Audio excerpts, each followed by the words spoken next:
Hey guys. I've been talking with a friend who has actually multiple friends, but one main friend who has informed me that they will probably try to put several false charges on me. That's a Henderson County infamous thing. Um so anyway, like I've already written on my car, if I end up in jail, the charges are false because they were fabricated in order to get rid of me, which is what more counties than just Henderson County do. And so anyway,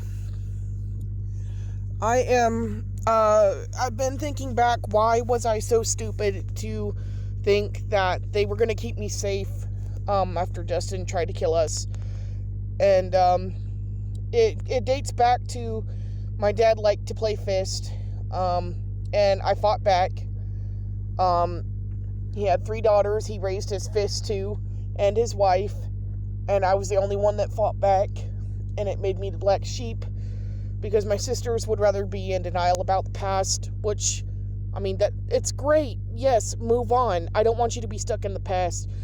But my issue is when somebody pretends something doesn't happen and it's traumatic because,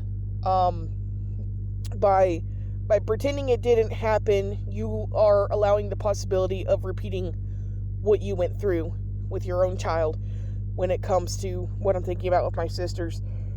So, anyway, I grew up in a suburb outside of Charlotte, Mint Hill. And every time I had called the Mint Hill Police Department, they had been there for me. They never did me wrong. They knew my dad was a dirtbag. They knew he was a lying asshole. And there were times when I had friends come to get me from different states to get me away from his fist fighting. And one of those times, the Mint Hill police were there to prevent conflict while I was moving.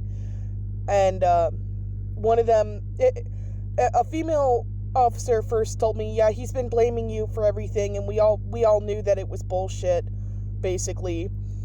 After one of my friends who was, I've known the guy longer than I know John. John's the one that saved my life, but he told me to call after the 4th fist fight and said that you don't want your dad to blame you. She said, yeah, he has been doing that for years, but we all knew it was bullshit. And, so one of the female and the male cops the second time while I was moving, my parents were trying to be like, oh yeah, she's dangerous, blah blah blah. Now mind you, Mint Hill Police have already told me that they know my dad's full of shit, so they were actually there to protect me, and they let me know that as I was moving my things out by mouthing silently, I'm sorry for what you're going through. I hope things get better. And I, till this day, remember that. And I know there's more that they wish they could have done, and they didn't have the power to. They knew what was going on. They didn't have the authority to do anything about it. And there was a time. So the next town over to Mint Hill was Matthews, where my dad, my first shepherd, was allergic to wheat. And my dad, I didn't have an ID, I didn't have a social security card. They tried to keep me from getting out in the world.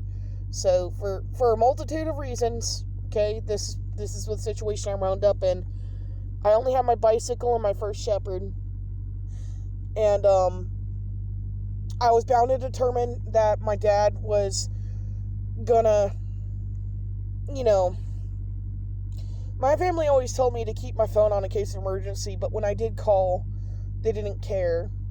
And I had to take my first shepherd to PetSmart, 16 miles from our house. Mind you, my stamina has a maximum limit of 5 miles before I hit extreme fatigue. I took my shepherd with me because I was scared to go by myself. I took him to get his food with what little money I did have, and back then there weren't many options for wheat-free.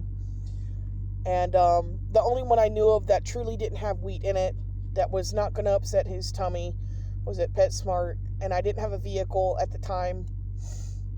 And so he ran alongside the bicycle with me. He loved doing that. That was Nanook, my first shepherd. And it was really hot.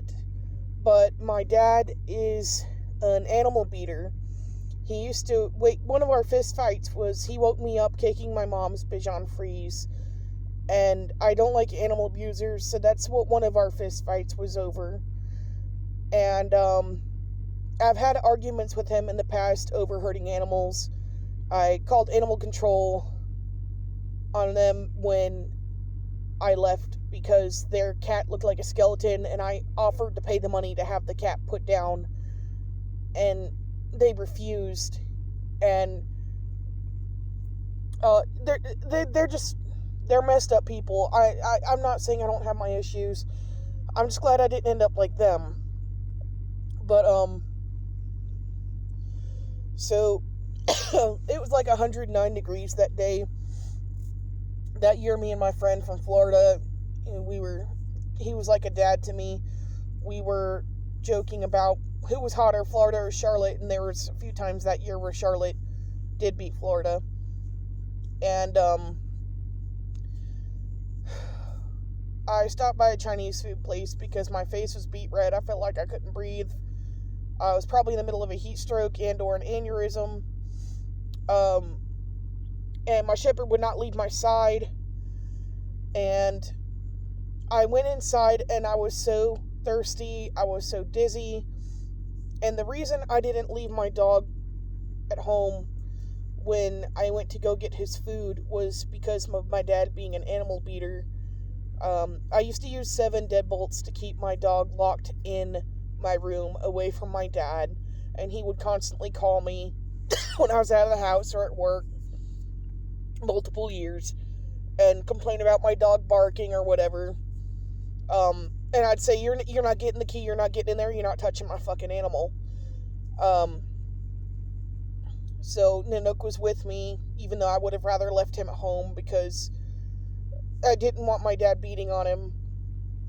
And so I called my dad and said I felt like I was going to have a heat stroke, we need to go home. The whole argument that caused me to leave the house was him saying that my dog is not allergic to wheat. Yes, he was, and it's been proven since the day he passed away. The vet finally diagnosed it because I finally got out on my own. I finally got my car that gave me my freedom from him and his drama. And so my dad came in his truck. Now before this, Matthews police, they knew my dad was a dirtbag.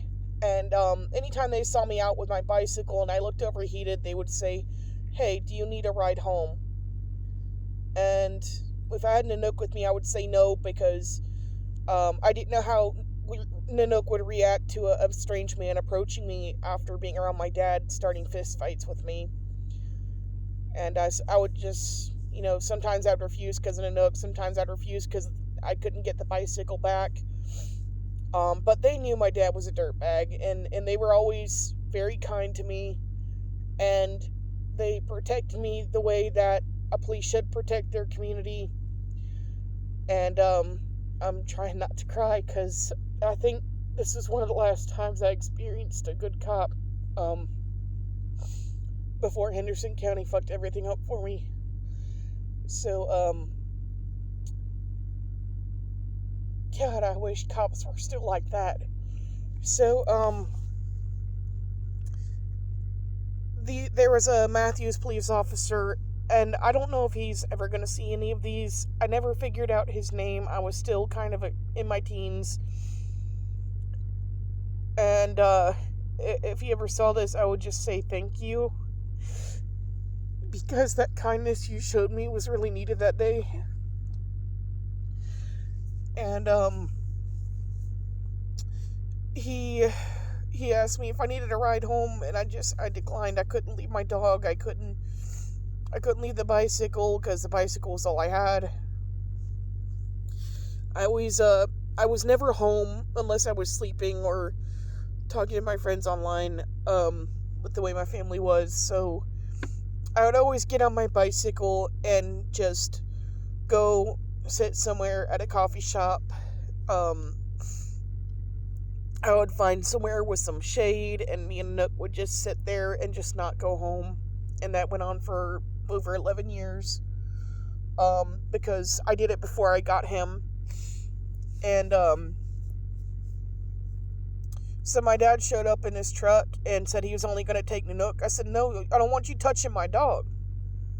I don't want you beating my dog. You're not allowed to beat my dog. That dog will not be alone in a truck with you. Fuck you.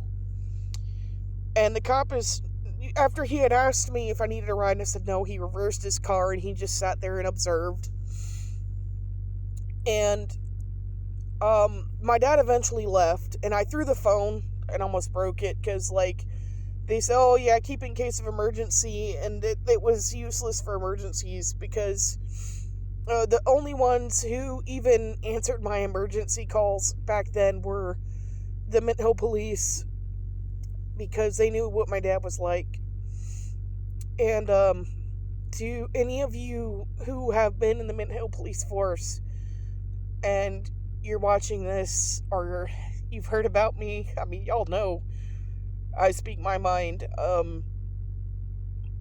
You know, all of you that have been kind to me and have been there for me during the time that my dad was making my life a living hell. Some of y'all were there for me when he gave me a black eye. And y'all just saw through the bullshit. And I thank you for that if you ever see this. And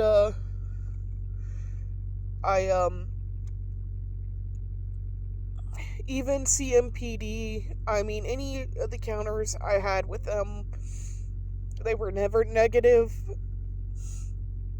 And I used to respect authority. To an extent, I knew there was corruption, but I was more respectful because I was getting respect from the police in my community. And I grew up in Charlotte. And, I remember coming home from FedEx and seeing a CMPD officer, bring a homeless man in the wintertime a fresh blanket, boots, and socks. And he woke the man up just to make sure the man wasn't freezing to death and put a blanket over him. I don't know that officer's name, but we need more like that. And, when my car got T-boned, I don't remember that officer's name. I know I drove him absolutely nuts because all I cared about was my car while we waited on the tow truck. And they must have thought I was in danger. I don't think it would have been standard procedure for him to stay with me for 7 hours waiting on a tow truck. And he was very kind to me, and he said, you know, I told him how much the car meant to me. I said it's everything to me. And I still had my second Shepherd at the time. And I told him, you know, about my dad and how it gave me my freedom from an abusive family. And it was that CMPD officer that made me put plexiglass in my window. If he saw the car now, he would probably laugh and be like, that's just like her.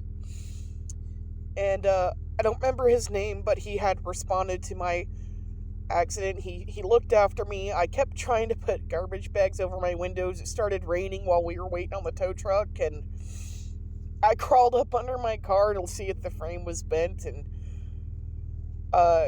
you know, I got the flashlight out, and he's just going over there. He's like, man, please get out of the road. And I opened the back door and got this flea spray that my friend gave me for Lucy, my second Shepherd, in this picture. And I said,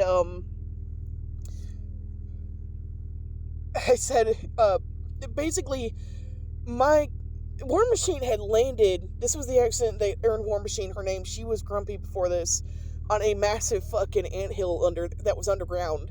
And there were thousands of ants crawling into my car, and I had coffee with I licked my coffee like a pastry, and I had 2 nitros with a shit ton of liquid sugar that had fallen in my floorboard when the car went spinning.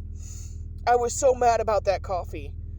I didn't have whiplash or anything. I was just mad. I'm like, this is my car. Why didn't this dude yell cracker at me and the police don't believe me? And I was so angry. And they didn't believe the speedy hit me out either, because I don't, with how many years we've had these newer cars that just crumble. Yeah, they just crumble. And my car didn't. My car withstood everything and was still running by the time it landed. And so I opened the front door and I tried to spray the ants with the flea spray because I didn't want bugs in my car. And this comes from my anxiety and hypervigilance. And he's coming up to me. He's just had it at that point, but he's, kind of perplexed. He's like, "Ma'am, what are you doing?" I said, There's ants in my car. And it was kind of funny. Like, he put his hands on his hips and looked in and saw all those piles and piles of ants going in my car. And he's like, "Okay." And, he told me, "Ma'am, please sit down over here." He wanted me to sit down by his car, but he pointed to his car. And I'm so worked up and upset about my car that I'm completely oblivious to what he's trying to point out. I said, "So you want me to sit on your car?" He's like, "No, ma'am, sit over here." And he points to the sidewalk. He said, "Just let me finish this report." Because in other words, he was supposed to keep me in his sights, and the only thing I cared about was the rain not getting in the car, when can I drive my car again, Lucy's at home, what do I do, how much is it going to cost me, how am I getting to work, and so it was a funny situation, and we got into a conversation. He was restoring an old vehicle, and he said, "Just put plexiglass in the windows, make sure the door's shut and that it's legal to drive, and we have better things to do than pull people over for unsightly doors." And as soon as I came to Hendersonville, they did the opposite of what that guy was saying. They don't have better things to do here. They really, and they're proving that right now, because they're increasing in numbers around me. They're starting to follow me again, which I'm going to start recording again.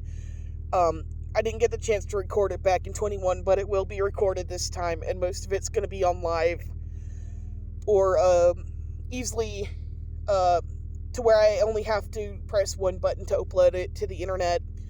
That's why I've been putting my deliveries online as well. And it's funny, that down there they really did care about the communities. I know CMPD's been busted for their own issues, and it's in every department all across the country, which is why I want to fight for reform. Because when I think of police reform, I think of the good officers that I've experienced. So at Amazon in Charlotte, I had thought, I always kept my gun in my glove box back when I lived in Charlotte, and this was the reason I stopped. Someone was trying to run me off the road, and so they were speeding up, honking frantically, backing up, speeding up, acting like they're going to hit me, honking frantically, and I don't know what this person's thinking. So what happened is I grabbed my Glock out of the glove box, and she saw it in my back window, the one who was trying to run me off the road, and she went ahead of me, crossed double yellow line, went ahead of me and into the Amazon parking lot, and I'm like, oh shit, I work with this crazy bitch. And I still remember the license plates. It was Big KX. Like, she thought she was big fucking shit. And, no, she wasn't. I hadn't seen her in a while after that. I guess she got herself in trouble. And there ended up being a whole thing with HR, and I called CMPD, and I explained what happened, and they said, you did the right thing. Unlike Hendersonville cops, when someone tried to kill me, if me and John had been in that situation in Mecklenburg County, we wouldn't have been the ones that went to jail. it would have been Justin and his girlfriend. The right people would have gone to jail if that had happened in Henderson County.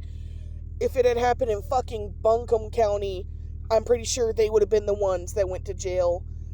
Pretty much any county in North Carolina but Henderson County, I'm sure they would have been the ones that went to jail.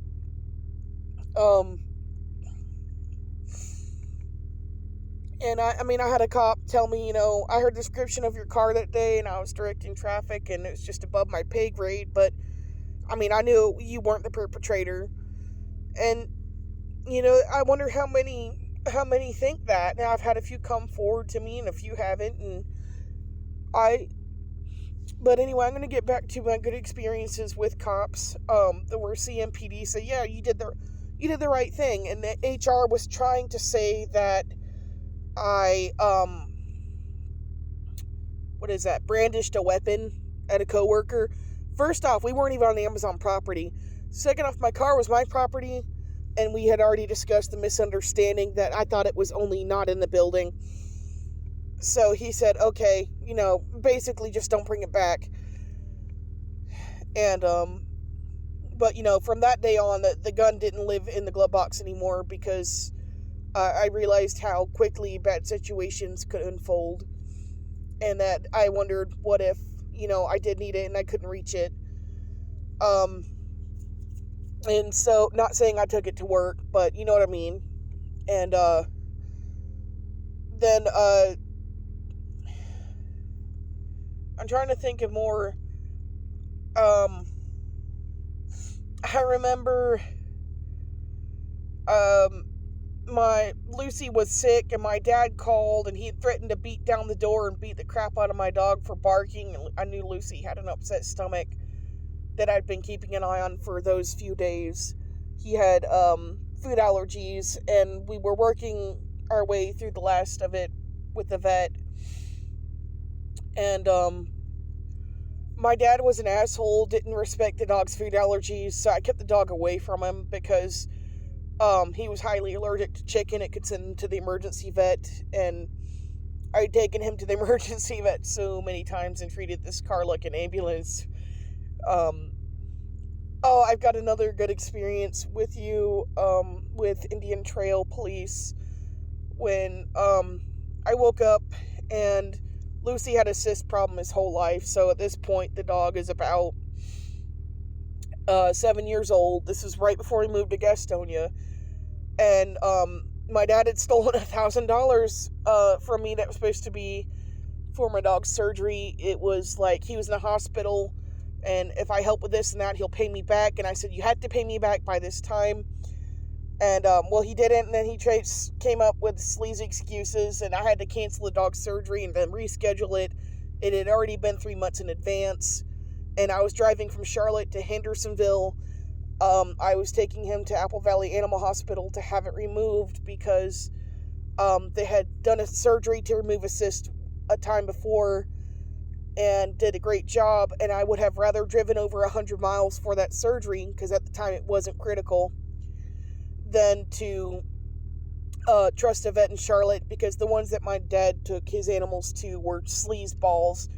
They charged my dad $80 for me to be with Nanook while he was being put down because he had stomach cancer. Just for me to be with him. It was a charge that the dog didn't die alone charge, and it was low, and they've done other things besides that, but that's besides the point. And I woke up that night to go to FedEx, where I worked at the time in Charlotte, and I felt my dog laying on me, and I smiled, and I went to go pet him, and I put my hand by the base of his tail where the cyst had been. There was yellow goo all over my hand, and I got scared because of how long I had to wait for the appointment. I knew it would have been taken care of that day if my dad hadn't stolen the money. And I started to panic. I'm thinking blood poisoning. He could have blood poisoning. No, I can't lose this dog. This dog is the other half of my soul. And I threw on my clothes. I threw on my shoes. I grabbed my keys. And the dog had never seen me panic before. He kind of didn't know how to take it. And And he kind of got scared, and he was like, what are you looking at me like, what are you doing, Mama? What are you doing? And, meanwhile, he's wagging his tail, and there's blood and pus coming out, and I'm like, oh my God, no, I can't lose this dog. And since he didn't know how to react to me, I just went and I picked him up. I carried him down the stairs. I carried him out the door to my car, up the driveway, and I put him in my car, and I flew out of that driveway. That was a driveway that was uphill. If you ever seen a delivery driver in full-blown panic mode, that is literally nothing next to what I did. The emergency, it was almost nightfall. The emergency vet was almost 20 miles away. It was the closest one that I could find. I didn't want to find another one. I found one as close as I could get it, and I put the pedal to the metal, and I will not tell you how fast I was going. And the thing is, I passed several cops that must have known something was going on, because they never saw me drive like that. Never. And Volvos are known for being slow. Let me tell you, this fucker was faster than a speeding bullet that day. And I'm barreling down the road. To me, blood poisoning is a serious thing, and I was panicked. I didn't know, how long it had been to the point of almost bursting. It was supposed to have been removed that day, and he had another one on his neck that hadn't burst, and I was like, he's going to the vet. I'm on the phone with Wells Fargo. I'm telling them to take the overdraft where my account can't be overdrafted, to remove it, because I plan to overdraft my account probably by a few thousand. And while that happens, a friend calls me, and he's gonna pay the bill. And I'm fully, I have not even a penny to my name in my bank, thanks to my dad that day. And my friend came through. I'd fully intended to put myself in debt over that dog. And there was a four-way. There's a minivan who saw how fast I was going. They just slammed on their brakes. And they'd been brake checking me the whole way. And finally, I got mad because the emergency vet was a straight shot ahead. And he brake checked me. I was going too fast to stop safely. Indian Trail Police was sitting there on the other side of the four-way. And they must have seen this a million times, because it was so close to the emergency vet. And I just went into the oncoming lane because nobody was there. Went flying straight in to the emergency vet parking lot. Indian Trail Police was nowhere to be found. They've seen it a million times, obviously at that intersection. And I wasn't going to have it. I wasn't going to be in an accident. I wasn't going to deal with this person brake checking me while my dog's bleeding in my back seat. My dog doesn't know what's wrong. He's panicked. And he ended up becoming reactive, and I had to calm him down. And finally, he had his surgery, and I was so relieved. He had his antibiotics. He was perfectly fine after that, and I would do it all over again. I have done it several times. I've used the car as an ambulance, because that's everything to me. That my dog has always been everything to me. And for that officer to completely ignore what I had just done, like, he knew it was an emergency, and he was not gonna make my day any harder. And so it also, in the past, when I lived in Hendersonville, they were very good to me up here when I lived in a house. Even McGraw was one of the ones who was good to me when I was dealing with that girl that caused me to buy the Glock and try to get the restraining order. And there were other officers, I don't know their names, but they were very good to me. And if they were watching this, I wanted to say thank you. I may not remember your names. I only remember McGraw because he made it obvious.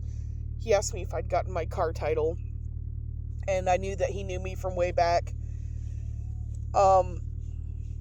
So, that they just, anywhere I'd lived, they'd always been there for me. I've lived in 5 states and 8 towns, and even when I lived in Oklahoma, I had convinced a friend that I've had police come up to me in Delaware when I'm riding a bicycle and say, would you like a ride home, because it was too hot or it was too cold, and this when it was in freezing weather, I was riding a bicycle home from my job, and I said yes, and he took me home. And when I came up here in 2021 to live in my car, it was because I raised Lucy in this town, and we lived up here for 5 years, and it was one of the few places I had good memories, and never having a bad experience with any cop in the past, because I stayed out of trouble. I didn't expect to come up here to so much hatred and malice. I didn't expect that from the police of all people when I came up here, to be stopped and harassed at the point of breakdowns and being afraid to go to work. And I lost $10,000 in income because I'd gotten transferred to the Amazon in Asheville. When I lost my apartment, it was a 1 month unpaid COVID leave, and Lucy had been killed there. I didn't want to use COVID stay. And even the Gastonia police, they had been very good to me. I got my restraining order, even though management refused to give me the letter stating that I'm not financially responsible if I move out because I have no peace in my own home. I fought for months, and they only gave me that letter after my dog was killed. And I couldn't put the dog in the car and leave because my roommate had fucked up both my Volvos. And, so, when I got Shadow, after I gained his trust and I saw that the guy laid out rat poison again, and I was still going through chiropractic treatment from when my car was rear-ended, and adrenaline hit, and I picked up this 80-pound dog. He was a lot bigger than Lucy. I picked him up, didn't let him touch the ground, and this dog was shivering because he was previously beaten. I was automatically enraged when I saw the green crystals everywhere, and then I knew what they were because neighbors had told me that 4 other dogs had died because this guy hated animals so much. And they told me about the green crystals, and he laid them out where I was taking Shadow to go to the bathroom, and I was so angry. And I picked that dog up. I carried him up 2 flights of stairs, just pure adrenaline. And I raced to the kitchen. I grabbed the activated charcoal, and I put it in peanut butter, and I let Shadow. He didn't want to eat it, but I was so scared that I managed to get it down his throat, where you rub their throat to get him to take it. And then I tried to calm him down, but I was panicked and all starting to shake, and I put him in the shower with cold water, because I thought, if it's going through the skin, then if I do hot water, it could get through his circulation system, and I didn't want to do that to him. So the cold water didn't help him, and he just shivered in the corner looking at me. And, I got in there with him, and I held him to my chest, and I said, I won't let anything happen to you, I promise. And by then, War Machine was working. Shadow's Warrior was working. They were both working at the time. And I was hell-bent. I kept an eye on the dog, and I was looking things up. He ended up being okay. And I had brushed him down with Dawn dish soap. And that shower was so cold and so traumatizing, but he knew in his heart, even though people had been cruel to him in the past, that I was doing it to protect him, that I was scared too, or otherwise he wouldn't have let me do it. And the Gastonia PD had been there for me. I don't know you guys' names or gals' name, But one followed me to the apartment to get my keys and my phone. I was going to vacate the apartment after a fight with my roommate. And he said, "Oh, you'll never leave." I said, "Do you forget who I grew up with? You think I won't leave?" And took Shadow and put him in the car, and I left. I didn't come back. He called me and begged me to come back, and I said, I'll call management and tell them I vacated the apartment. You can leave. And then when I lost the apartment, his ex-girlfriend let me stay there for a few days before I came to Hendersonville, and I ended up with Odin. Osiris was supposed to be a gift to somebody, and I found out she was irresponsible, and I didn't want to give her the dog if the dog wasn't going to be taken care of, so I ended up keeping him. And I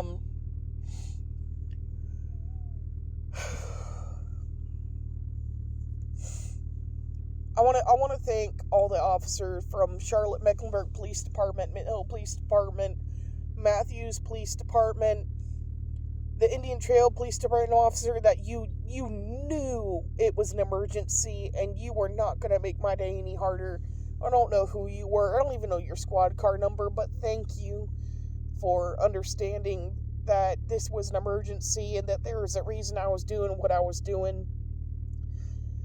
And I want to thank the motorcycle cop that pulled my dumb ass over when the cup fell up under my brake pedal and I couldn't stop. And I know you went home with a funny story that day. I want to thank the officer who looked after me when my car was T-boned and, tried to provide some comfort because I was so panicked about my car. I want to thank the Henderson County officers that had been there for me back then. And I don't remember all of their names. All I know is McGraw. And that's only because he made himself obvious so many years later. There was a state trooper when I got my car out of impound. When I only had the pictures of the dogs on it. And I was redoing the weather stripping on that back door that's so messed up. And there's a state trooper behind me, and I'm laying on the ground upside down doing the bottom of the door, and I see state trooper, and I'm like, oh my god, I'm in the Walmart parking lot, and I'm trying to redo the weather stripping, and I'm not littering, I'm putting the old tape in a bag, but I'm like, oh my god, this guy hates me, he's gonna tell me to leave, I'm in trouble. And I guess he saw the look of fear in my face, and he just pulled up, and he wanted to know the story of the car, and it made me feel good that day. Like, this guy's an officer of the law, and he wants to know my story. I don't know why he cares, but it meant the world to me. He thought my car was awesome. He was a fan of older cars. He thought the car having 1,000,000 miles on it was awesome too. And I got his name, but I forgot it later that day. And I want to thank you, if you were out there watching this. Thank you for showing me that level of kindness and compassion that we don't have enough of in this day and age from officers.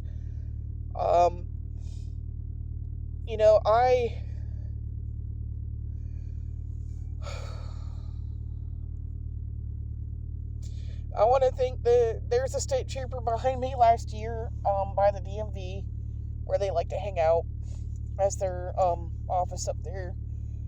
And he got behind me, and of course the whole taillight thing has always been on and off, and I had gotten it fixed that week, but he had gotten up behind me and I wasn't doing anything stupid, and he made me all nervous and everything because what happened with Henderson County.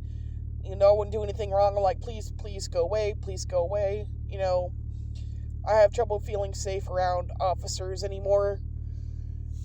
And so I was just very tense. And then he got in the other lane and just went cruising on his way.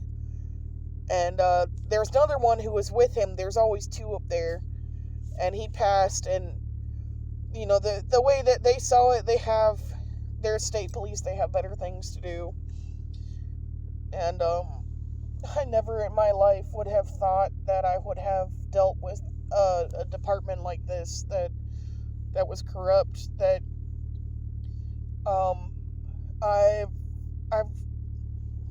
constantly lost things throughout my life and built things back up. And I had finally built a solid foundation for myself before Justin tried to kill me. All I had to do was restore both my classic cars. And when Justin stole my shotgun, I couldn't trust the police to... I didn't make a report. I tried to get it back myself. That's what happened that day. And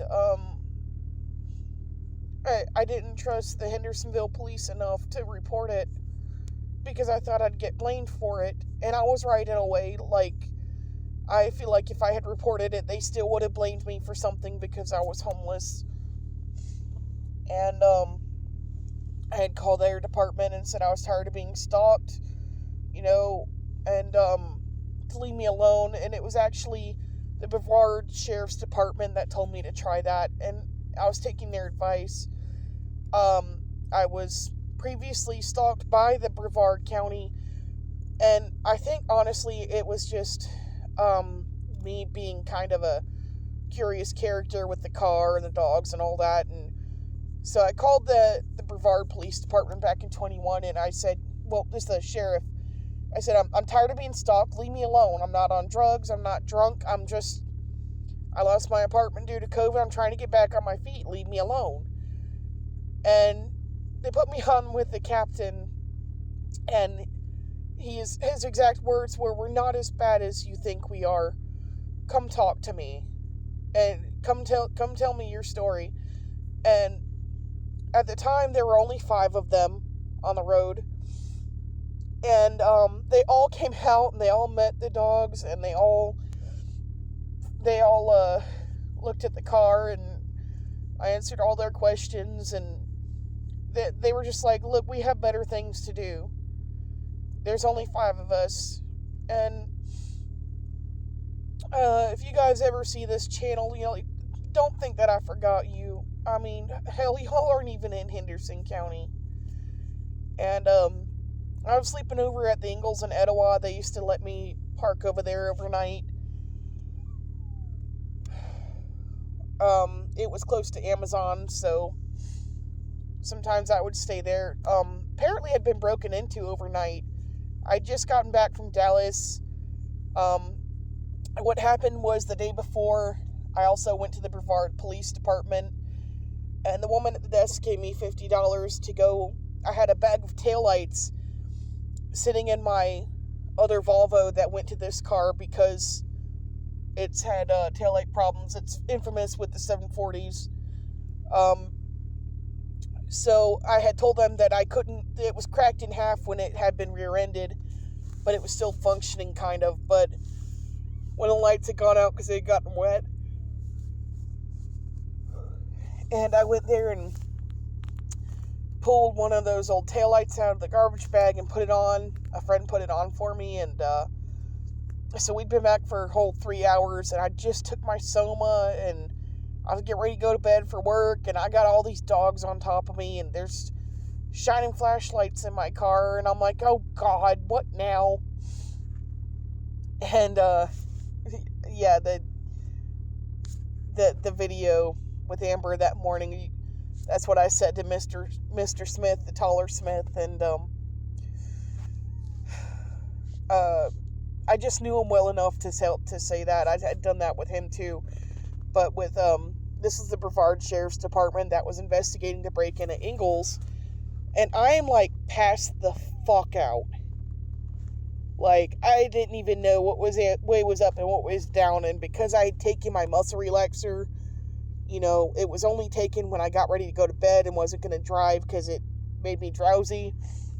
So they woke me up so soon. I had my Lunesta too, that I was dizzy, and I was dead tired because I just got done with a 14-hour drive. And they're asking me if I seen anything. Tell me it got broken into. I'm like, well, I was asleep. I'm so tired, I'm nearly slurring my words. And I'm pulling, the two puppies off of me, and I'm shooing Shadow into the driver's seat because he's shy around other people. And I'm like, can I get out of the car? And they're like, yeah, go on ahead. And I got out of the car, and I walked over to the back. And I explained that the woman from the Brevard Police Department about the gift card and going to get the light, which is what they asked me to do, so I had it fixed. And basically it was the shell of it was cracked in half, and that the whole shell and the circuit board was replaced because of that. And I just walked over, I kind of stumbled over, and I'm like, oh, I'm sorry. It's like, I've been asleep, I'm looking at my phone for 3 hours, y'all just woke me the hell up. I took Lunesta and I took my muscle relaxer, so forgive me if I seem drunk. I promise I'm not. And they're just sitting there looking at each other and trying not to laugh at me. I'm like, pointing to the taillight that they were not happy with previously, and I said, y'all notice anything new? Oh yeah, you got a new light over there, don't you? Yeah. Well, they gave me a $50 gift card to get for the gas to go get this light, so they y'all aren't unhappy with War Machine over here. And they basically, I hadn't seen anything because I was dead asleep, and so as they're leaving and finishing their investigation, and they're like, well, take care of War Machine. And that really, that made my night. Even though they woke me up out of a dead sleep, those words made it worth it. That for them to turn around and say, take care of War Machine, they already knew I'd take care of my dogs. And I'll never forget that. And so I said always, and I ended up going back to sleep and going to work. But before I'd gone to work, the owner of that Ingalls, who had heard that the police had given us a scare when they knocked on our doors because I was out, another friend in his vehicle and his dog. And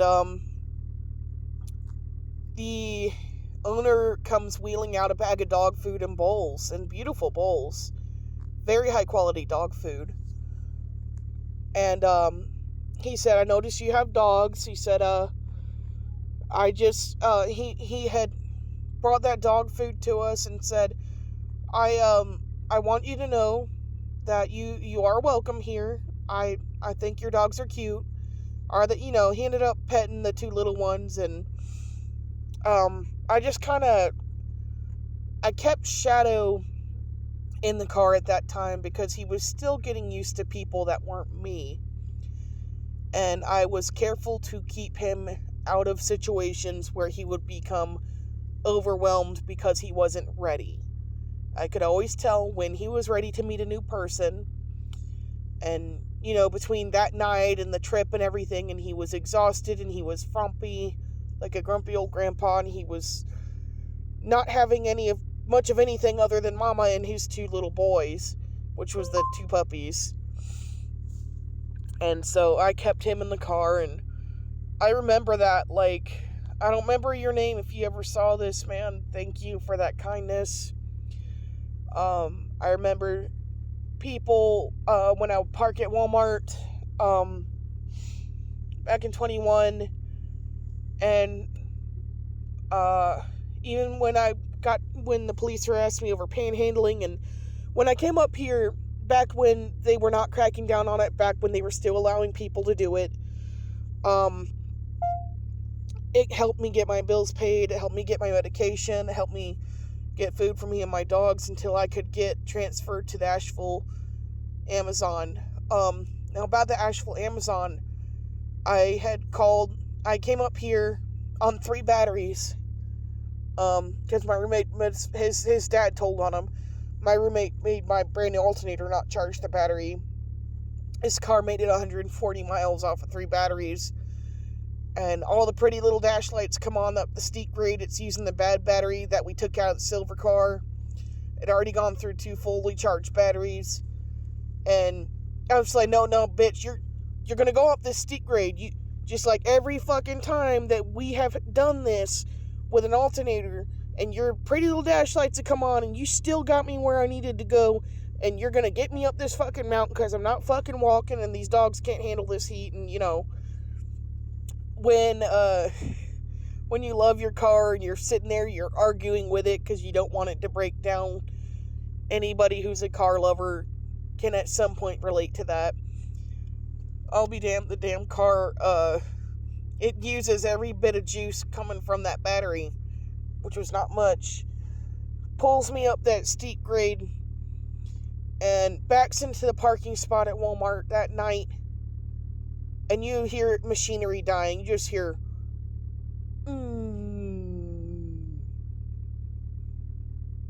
backed into a parking spot and just fucking died. Complete park, die.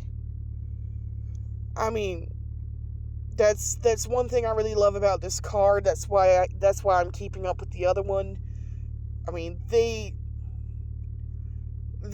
car has never let me down. The people have let me down, but my car and my dogs never did. This damn thing always got me where I needed to go. I don't ever remember breaking down at a place where it wasn't safe. I mean, I'm not trying to say the car is alive. I'm just saying I have good memories, and the damn thing is reliable as a car is going to get. But that was like, dude, this bitch parked herself and died. Like, that was awesome. And we had to take all 3 batteries to AutoZone the next day and charge them because I had a friend that was following me up. And so next day I called Amazon in Charlotte, said I'm not turning up for work. I'm 140 miles away. I've lost my apartment because nobody got the negative test results. I have animals in my car. There's no way they're going to survive the heat in Charlotte. And you can transfer me to the Asheville Amazon, or I'm happy to lose my job because it's not worth their lives. I'll go find another job. I said I don't want to, but I will. And they worked with me. I think it took over a month, and they finally transferred me. Best job I ever had. And I was like, all I have to do is I'm gonna save up, and I'm gonna fix both of my classic cars to almost factory, or just to where they're functional. And then I'm gonna start saving up for a down payment on a house because I'm not renting again after what happened to Lucy. And by September of last year, I would have had over $53,000 for a down payment on a house. I mean, all the repairs that I would have needed on both cars would have been done by now. At the very least, me and the dogs would have been in and out of hotels a few times a week and still had the money for a down payment. I would have been able to get a FHA loan. I would still have my Glock for protection. I would still have my clean record. And, John had always told me Justin was trouble, but when I tried to stop contact with Justin, that didn't end well. And with the level of stalking I had experienced from the police up here, I didn't call them and tell them that Justin stole my gun. I trusted myself to fix the situation more than I trusted them to make a report. And the fact that they had created that barrier of distrust to the point I could not report such a crucial thing is what led to the incident on June 4th of 21. It was the sole factor, because if they had not been following me around and making me, I lost $10,000 in income calling in with bogus excuses, If they had not made me afraid to go to work,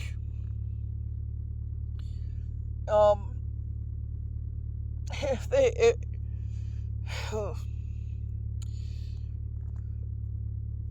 if they had been more like the cops that I had experienced in the past, that made me believe that police were there to protect and serve, which is what I was raised on.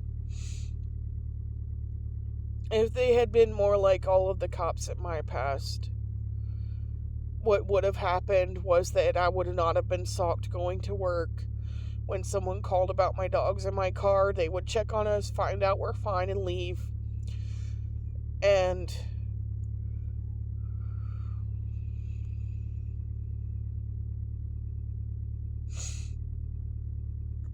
I wouldn't have. And when Justin stole my shotgun, I wouldn't have felt unsafe reporting it to the police. I wouldn't have felt like they would have found a way to blame me for it. And instead of me trying to handle it myself and meeting Justin to get it back and us almost getting killed, the police would have ended up handling it, because they wouldn't have created a barrier of distrust. They had me having panic attacks thinking about going to work. There was a time when a HPD SUV was waiting behind Little Caesars for me to pull out to go to work, and by some miracle my car stalled and didn't pull out. Back then it never stalled, and it never stalled again after that. Like, it was just random out of nowhere, just it freaking stalled. It didn't pull out onto Chadwick, and had it pulled out, he would have hit my good side. He would have T-boned me. And he sat there on his radio staring at me, and there's been times where the sheriff and HPD saw me going down Four Seasons, where the only cars opposite lanes, and they'll pull me over for taillights or a bicycle rack, and I knew it was bogus. All tourists had the same damn bicycle rack, and I've had a few of them. Like, I feel like they may have known me from the past. Where's your bicycle? Well, officer, I sold it to pay rent. I'm not getting rid of the bicycle rack because I do want another bicycle. I'm not putting it in the car because there's nowhere in the car to put it. And quite frankly, what I don't say to them is, like, you guys are such fucking assholes. There's so many people with this bicycle rack in the same position, and you don't bother them. And I've called them out on it before, in the past. And it's like I said, I don't hesitate calling out asshole, and I've called them out on it in the past. Like, dude, you know how many tourists have this same bicycle rack in the same position, but y'all are mad at me. And that's why I don't do anything with it as well, because I'm rebellious when it comes to bullies. And the way I feel about it, if a tourist can roll into town with the same bicycle rack and not be harassed, then why can't I not be harassed for it? Why are you wanting to search my car when you see my pro-gun stickers? And they used to do full-blown U-turns just to follow me down the road and pull me over. I couldn't go 2 miles down the road back then without being pulled over. And they always had me like a nervous wreck. Now, they can't get me to that point now. Like, I'll be watchful, but, I'm going to do what I should have done in 21. And then maybe they wouldn't have harassed me as bad as they did. I'm going to put them online every time they do it. Anytime I'm driving down the road, I'm going to have a camera running. That camera's either going to be live, online, or one button to upload. And my phone uploads in seconds. There's no way to stop it once I hit that button. That upload button will be hit before you even get to my window, okay? And before you could even get in my car. So, it's a crying shame,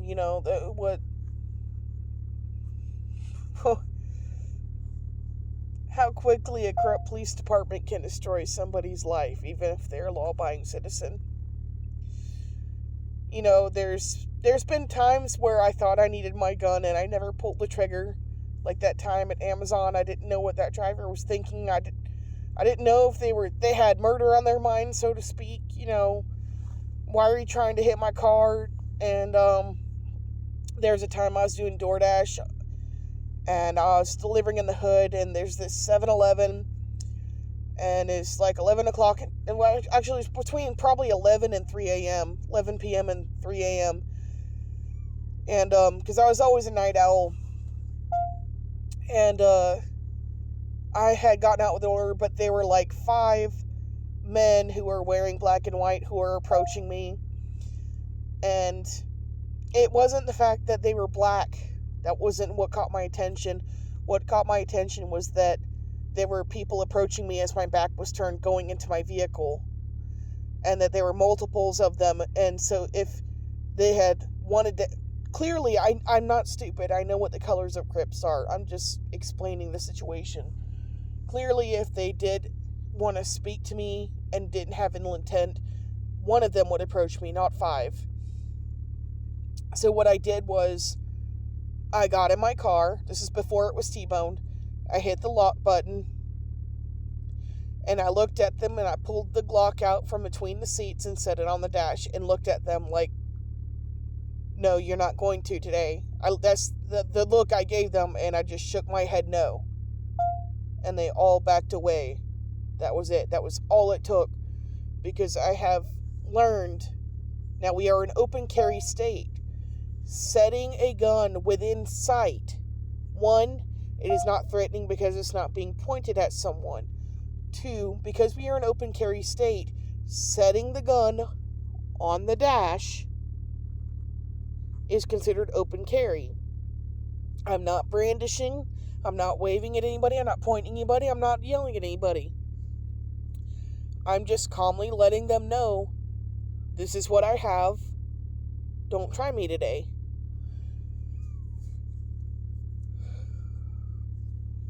So, I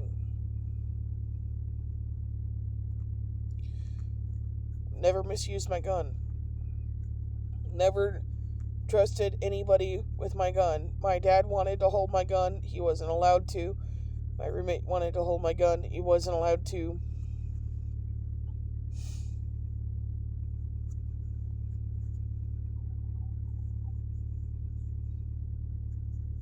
He did try to steal it. His dad got it back for me. But I wanted to use this video to reflect on officers that had been there for me in the past, and it's very saddening and disheartening to look back and see that that's what I expected out of Hendersonville and Henderson County when I first came up here, and that they're the whole reason that my trust in law enforcement has completely unraveled, and to the point where I feel like police are more like a mafia. And I now had the mindset that millions of Americans have about the authorities. And it's hard not to be overwhelmed with hatred. And when I think of how overwhelmed I am, I remind myself of the officers that I experienced in the past who were not so horrible, who were not heartless. They truly cared about me and my well-being, and they cared about looking out for me. And that's what I had expected to run into up here, and I didn't. And I've only run into a handful of them that do, and it's still heartbreaking because there's hundreds of them, and not a lot of them care. And the ones that do care, even if I want to say, if I've encountered you and you have shown me that you do care, thank you. I appreciate you for showing me what kindness you did. Toller, Smith, McGraw. I don't know the name of the female cop who was with McGraw that was there to protect me that day with Amber. And I know McGraw said that everything that happened that day was above his pay grade. And that's why people like him aren't up at the top, because he does care.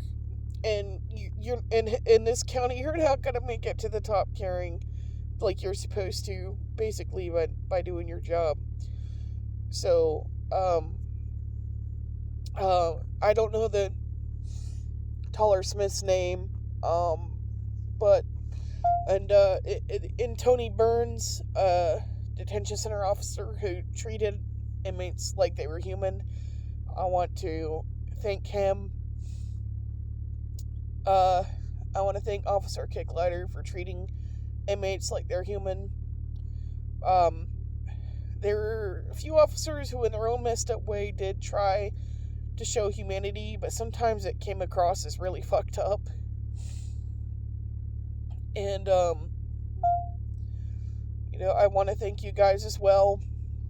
And to the ones I gave headaches to, like, dude, if y'all were gonna act like bullies, I was gonna be a pain in your ass. I've always been that way. And, I'm not sorry. If you're gonna act like an asshole, you deserve to be called on it. I don't care if you have a badge or not. So,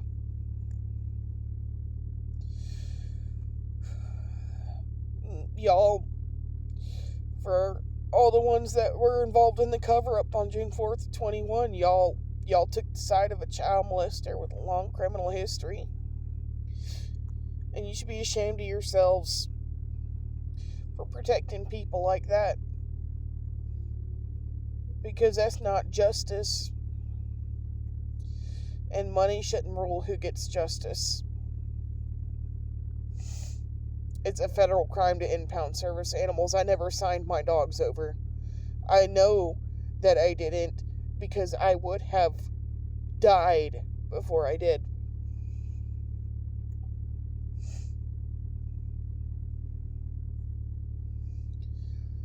Legally, those animals should have been held in temporary foster until 16 days after I was out of jail, and I couldn't have been charged for picking them up. The pound couldn't charge for picking them up. The pound couldn't charge a boarding fee because they were service animals. And I don't know which one of you corrupt assholes has been removing from my glove box. That note from my glove box. Let me tell you, those animals, as I said I don't even know if that officer was a real officer, the one that threatened me that day. But let me tell you this. For 14 years, I lived and I breathed for those dogs. All 5 shepherds that I had over those years. And they were the only reason that I lived and breathed. And so, you can follow through with your threat to kill me, but honestly, here's the thing. I'll probably take myself out well before you even get to me. Because they were my reason to live. They were my reason to be on this shitty fucking earth with so much evil that you have contributed to. The ones that were involved in this cover-up, quite frankly, fuck you. Burn in hell. And with my last fucking words, I will curse the ones who were involved in destroying my life that day, because it was pointless, it was stupid, and I expected to be protected, not harmed and traumatized, and my life completely ripped to ruins. I expected y'all to be there for me, and you let me down. So fuck you. The ones that were involved. Not the whole department, just the ones that were involved. Fuck you. Because I'm not the only person you've done it to. And y'all brought this shit on yourselves. Did you really think you weren't going to step on the wrong foot one day? Did you really think the rug wasn't going to get too fucking big? You should have left me alone or done the right thing that day. And we wouldn't be here doing this back and forth. I don't even know if anybody in that department even cares to make anything right, because y'all probably believed that you're perfectly within your right to destroy my life like you've done with others. You know what might get me off your asses? Reverse my conviction, get my fucking guns back, or my gun rights if you've destroyed them, and get my fucking dogs back home to me. And then I will fucking think about laying off of you. But let me tell you, when you take something that is the only thing someone had to live for, that creates for a very dangerous person. That is not a threat. But I'll tell you what, there is nothing worse than a woman scorned with nothing to lose. Because the minute I get an inkling y'all are gonna try and fuck with me again and wrongfully jail me and pull some more fucking bullshit, you think I don't have a plan to take myself out if you do that a second time? You won't put me through that a second time. I will make you shoot me if you try to put me through it a second time. That's a promise. You took everything from me. And I'll be damned, I will stay like a fucking stone in the river of time until I get those dogs back and I get my clean criminal record back. And then if I can't have that, you don't want to see me once I come to that conclusion. Because then that's going to go right back to the word kamikaze on that window. Because the day that I realize that I'm never getting justice and that the dogs are never coming home, that's the day I'll choose to be the martyr. And I won't fucking tell anybody, not even my friends.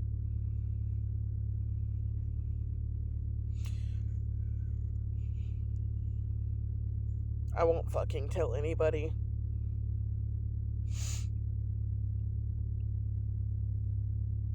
And it won't be done here where you can cover it up. And I won't tell you where. It won't be in this state.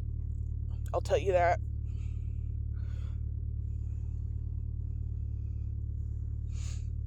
And right now, I believe there is hope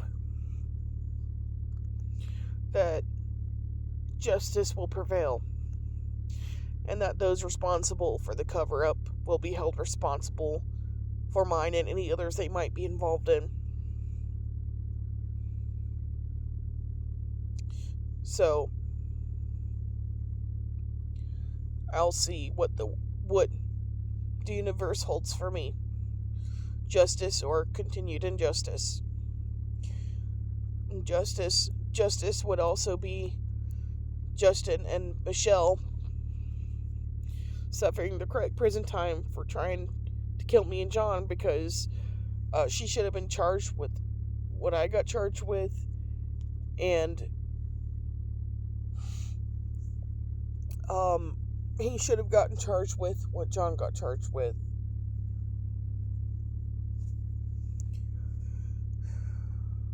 But because Justin knew people with money, he never suffered the consequences of his own actions from that day. It's not justice. Taking someone's dogs after they're almost killed isn't justice, especially when they're service animals.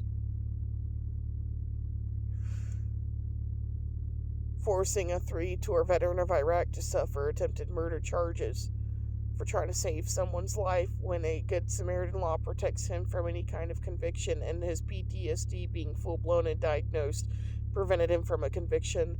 And then the fact that there is no proof against me other than a false confession brought on by "you'll go home to your dogs in your car if you change your story," and I feel like I'm gonna pass out. So for whatever fucked up reason I believe that asshole was Eric LaRoe. Fuck you. Karma's a bitch. If you've done it to me, you've done it to others. If you've done it to me, you'll continue to do it to others. And you know what? I want something better for my community than than cops like you taking advantage of the mentally challenged. You're disgusting.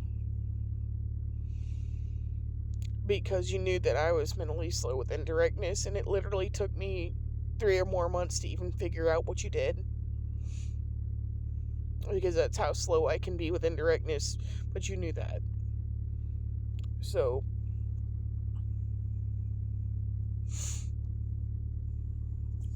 there you go.